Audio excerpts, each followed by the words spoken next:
200 साल अंग्रेजों की हुकूमत के बाद जब आखिर में 1947 की 15 अगस्त को इंडिया को एक इंडिपेंडेंट कंट्री डिक्लेयर किया गया तो सारे देश नेता फ्रीडम फाइटर्स की बलिदान सफल हो गई। और ये भी सही है, ब्रिटिश राज से देश को आज़ाद करना कोई आसान काम नहीं था। कई हजार लाखों लोग शहीद हो गए और देश को आज़ादी की मुकाम तक पहुंचाया। हमारे पॉलिटिकल लीडर्स, फ्रीडम फाइटर्स और आम इंसान सब ने मिलकर अंग्रेजों से आज़ादी छीन कर लाया था। एक महान इंसान बाल गंगाधर तिलक जी का कही हुई एक बात याद आ रहा है जो उन्होंने आज़ादी संघर्ष में कहा था, स्वराज मेरा जन्म सिद्ध अधिकार है और मैं इसे लेके रहूंगा। ये आज़ादी की लड़ाई में सबका समान कंट्रीब्यूशन है। जो लोग युद्ध में पार्टिसिपेट किया, जो लोग डिस्क्रिमिनेशन और इनजस्टिस के बारे में लिखा है, चाहे वो छोटा हो या बड़ा, सबका एक साथ कोशिश के कारण आज हम इंडिपेंडेंस डे सेलिब्रेट कर पाते हैं। ये दिन हमें उन सब फ्रीडम फाइटर्स की सैक्रिफाइसेस को याद दिलाता है जो लोग इंडिया को ब्रिटिश रूल से आज़ाद करवाया है। और इसीलिए 15 अगस्त एक नेशनल हॉलिडे है। उस दिन नेशनल, स्टेट और local government offices, post office, bank सब बंद रहता है। और उसी दिन इंडियन सब कॉन्टिनेंट दो अलग देशों में बट गई थी। इंडिया और पाकिस्तान दो अलग देश बन गए थे। इंडिया पे ब्रिटिश राज तब शुरू हुई जब 1757 में पलाशी युद्ध में इंग्लिश ईस्ट इंडिया कंपनी ने जीत गई और पूरी देश को अपने कब्जे में कर लिया और अगले 100 साल तक इंडिया पे राज किया।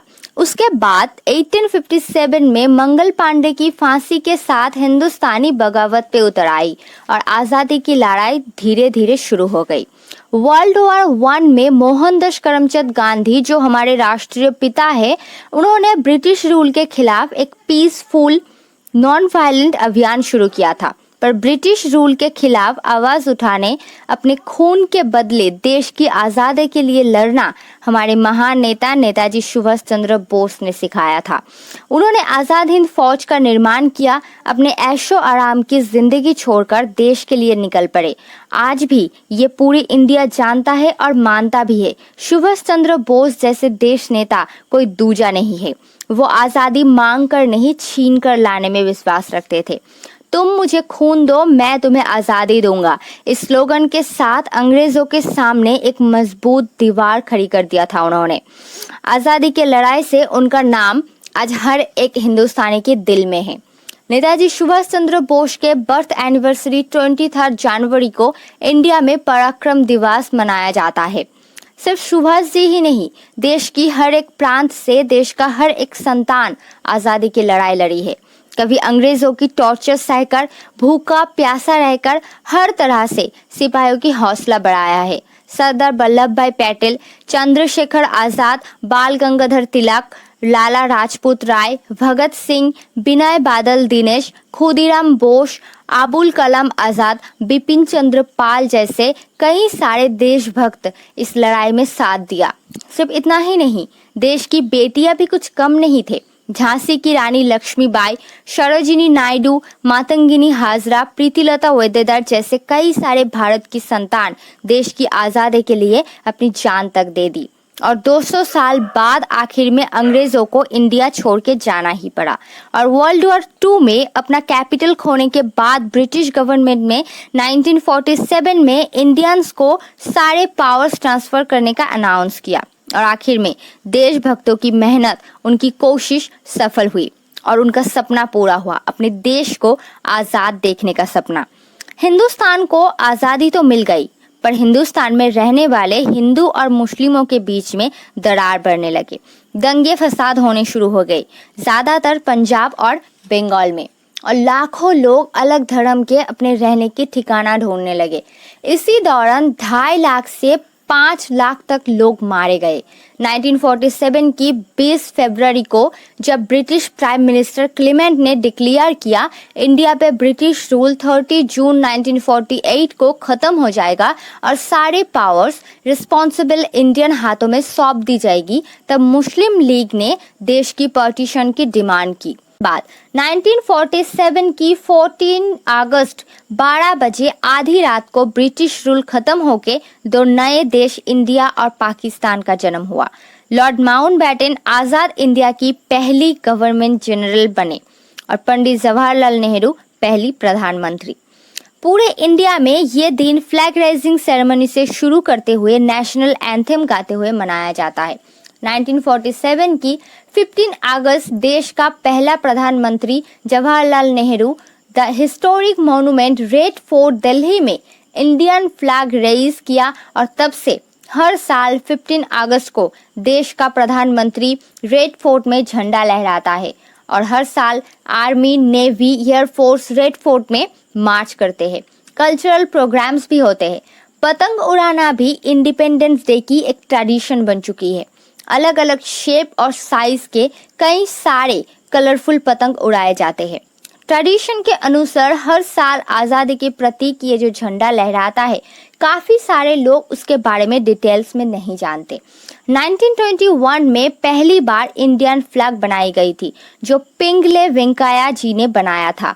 इसमें दो प्रधान रिलीजियन की दो कलर थे, केसरी रंग हिंदू और हरा रंग मुस्लिमों के लिए। पर इसके अलावा भी इंडियन फ्लैग के 3 रंगों का मतलब बहुत ही गहरा है। केसरी रंग देश का शक्ति और उत्साह की प्रतीक है और अखंड और धर्मनिरपेक्षता की भी प्रतीक है। बीच की सफेद रंग सत्य और शांति की प्रतीक है। चाहे जो भी हो, नेशन की हर कोई एक साथ रहकर एक पीसफुल लाइफ बिताएंगे। सफेद रंग में जो धर्म चक्र होता है, नीले रंग की इस चक्र में 24 स्ट्रोक्स होता है और ये चक्र भी ये सिग्निफाई करता है कि लाइफ मूवमेंट में है और मृत्यु स्तंभ में। इसे अशोक चक्र भी कहा जाता है। फ्लैग की ग्रीन कलर ग्रोथ, फर्टिलिटी और मिट्टी की पवित्रता की प्रतीक है। फ्लैग रेजिंग के बाद हम जो नेशनल एंथम गाते हैं जन गण मन, वो ओरिजिनली बंगाल में था जो रविंद्रनाथ टैगोर ने लिखा था। ये गाना सबसे पहले 1911 में नेशनल कांग्रेस के कैलकाटा सेशन में गाया गया था और 1950 24 जनवरी को इसी गाने की हिंदी वर्जन को नेशनल एंथम कहा गया। हमारे राष्ट्रीय गीत वंदे मातरम जो ओरिजिनली संस्कृत में है, जिसे बंकिम चंद्र चटर्जी ने कंपोज किया है और ये उनकी फेमस नॉवेल आनंद मठ की है।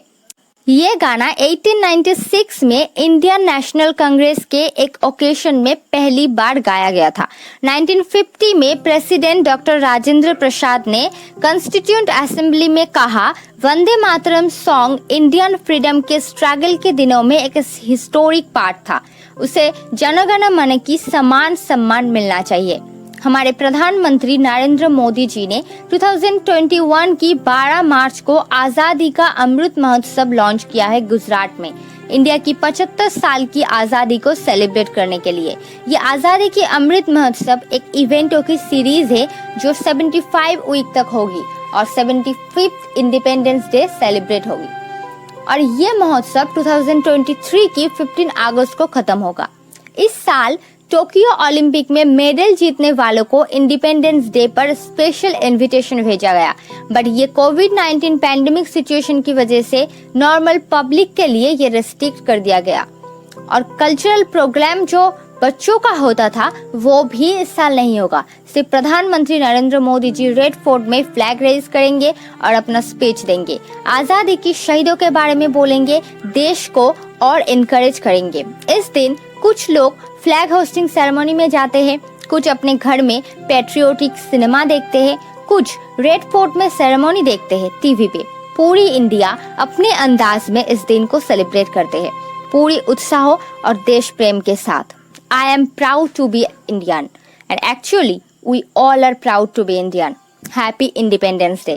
जय हिंद, वंदे मातरम।